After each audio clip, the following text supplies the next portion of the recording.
When you are embarking on a remodel for your home, there are so many choices and decisions that you have to make, things to pick out. It's very overwhelming. However, even though it's overwhelming, it's work that you just have to do. You just have to dig in there and pick out pictures and say, this is what I like, this is what I want it to look like, and just keep moving forward, decision by decision by decision. I'm going to help you with that though. So today I'm going to talk about bathroom mirrors.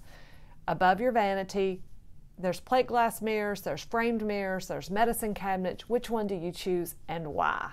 The first thing that I want to talk about is your plate glass mirror. Those are probably the most widely known and are probably considered builder grade just because they are fairly inexpensive.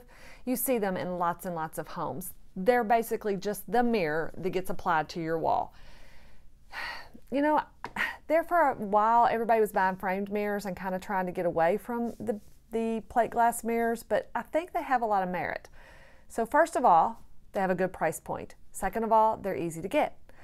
Third of all, they're easy to clean. You don't have to try to wipe around a frame or get down in any crevices or anything like that. And I like the fact that they cover so much wall space. So if you are in a bathroom that does not have a window or anything like that, these can really be a bonus to you because they really reflect the light around the room.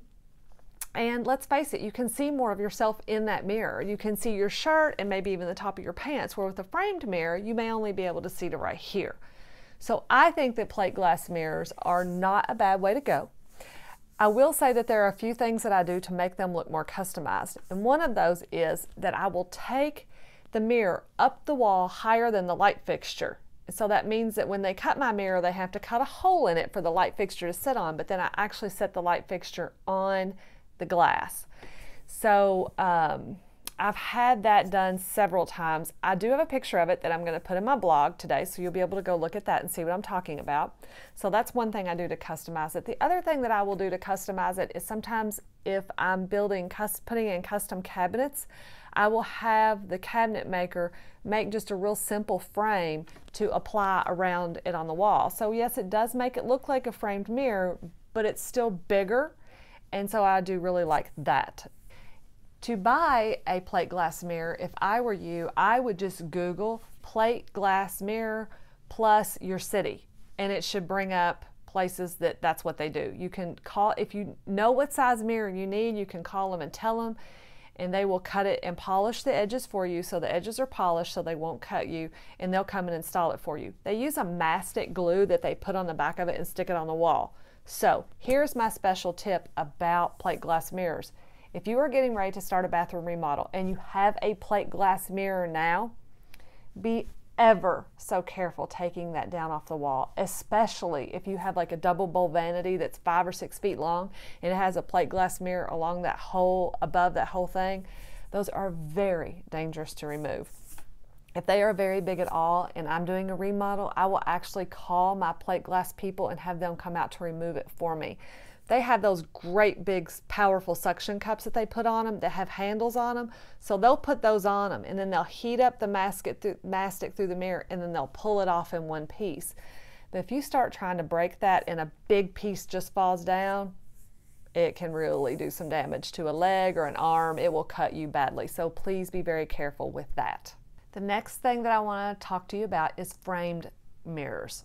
So they have gotten to be a lot more popular in the last few years, and so there are so many options. And I think that's really the thing about the framed mirrors that make them so intriguing, is that you can get a frame to match your vanity, or you can get one that doesn't, that complements your bathroom. For example, I just did a bathroom remodel recently where I ordered framed mirrors, off of Pottery Barn, and they have a very thin metal finish frame, and it is so pretty. I will also put that in a picture of that in my blog. You get the ones that will have that attach to the wall with the 2 brackets on the side so the mirror angles a little bit. Those can be handy because if you want to see more of your outfit, you can kind of angle it down or you can have it up. But there are framed mirrors come in all price categories, all kinds of styles. Like it is limitless. So if you really want to bring something interesting into your bathroom, that might be a way to do it. You can buy really expensive ones or you can buy really cheap ones. I don't see a lot of difference in the two, so be careful about what you're spending. But I buy those locally. I buy them at Home is the name of the store. It used to be Garden Ridge, but now it's called At Home. They have a very big selection. Lowe's and Home Depot both have a decent selection. You can order them online from Wayfair. I will tell you that ordering mirrors online is a little bit tricky because they do break easy, and I have gotten in, probably of all the mirrors that I've ordered online, I would say that 25% of them come in broken. The places that I get them from, which are, like I say, Amazon, Wayfair, Build.com, they are all super about it. Like, I call them and say, hey, the mirror's broken, and they'll just send me another one. Pottery Barn, actually, I had that happen with them, and they just sent me a new mirror. So, and they're really careful. They're like, oh, if it's broken, don't open the box. Like, they don't want you to get hurt on it. So framed mirrors are, like I say, they're a good option if you want to do that. Okay, so framed mirrors can be really compelling. I have links to all the places where I buy them in my blog post, and just have fun. If you enjoy shopping, then maybe a framed mirror is fun for you because there is so many choices. Okay, the last one that I want to cover is a medicine cabinet. So when I was a kid, everybody kind of had a medicine cabinet in their bathroom, but it was like this big, like you could look in it and you could see your face. And it had the horrible fluorescent light above it. Do you all remember that? That was kind of a late 60s, early 70s thing. I'm giving away my age. But they really have come a long way in the past few years. I actually have a medicine cabinet too in my bathroom, one over my sink and one over Tony's. Never thought I would say that. But the storage that it has in it is really, really nice. I will actually take my phone in there and video that for you in just a minute so that you can see it. But it looks like a framed mirror hanging on the wall, and you just grab the corner of the frame and open it, and there is a lot of shelves and mirrors inside of it, and it's really nice. I ordered it off from Wayfair, and it was not expensive, relatively speaking.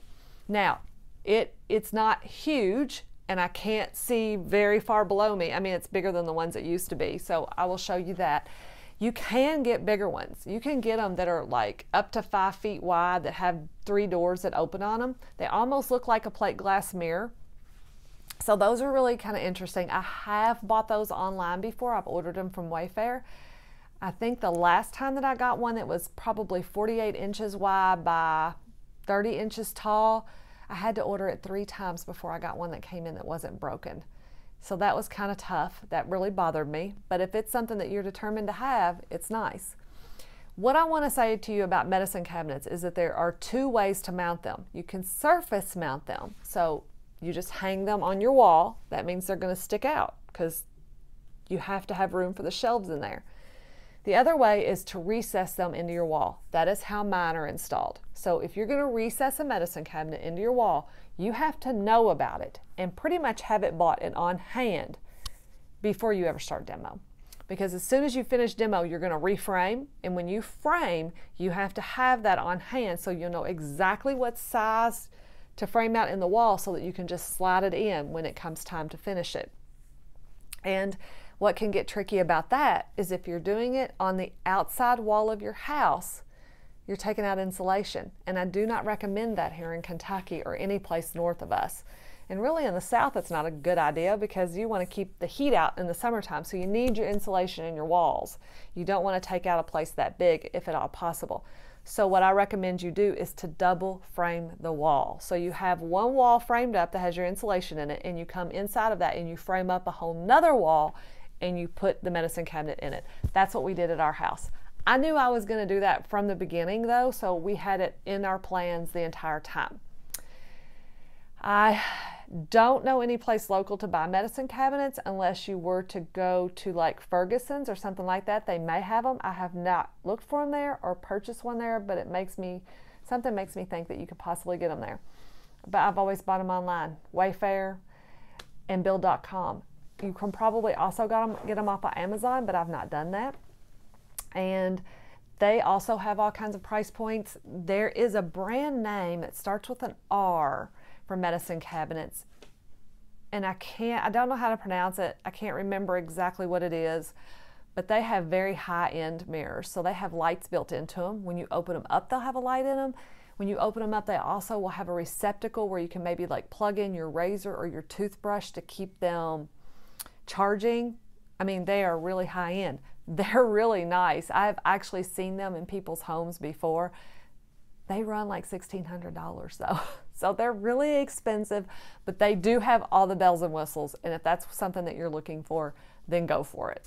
Okay, as promised, I'm going to show you my medicine cabinet. So it looks just like a framed mirror. So I'm gonna slip over to the side, and I mean, you can see it is right against the wall. Like, this is the wall. So to open it, I'll just reach right down here in the corner and pull it open. So this is all mirror. I have stuck this little 10X mirror on the side of here because I use it for my contacts. But the back wall of it, as you can see, is a mirror. And then it has clear glass shelves, 3 of those, but it has a ton of room. I use a lot of this, and Tony has one also. And I never thought that I would want a medicine cabinet because I always associate it with medicine. And as you can tell, I don't really take any medicine. I have a few little vitamins right over here, but just for all of my products, all my girly stuff, I really like it. And it has a soft close on it, so I can just go for it. Okay guys, thank you so much for watching and listening. That's all I have this week. Next week I'll be back with something else. I think next week it's going to be paint, actually. I'm going to talk to you about the paint that you'll use on your walls. Do me a favor, if you got any good out of this whatsoever, share it with your friends and family. Anybody that owns a home can probably find some value to my videos, and I would just really appreciate you doing that for me. Have a good week.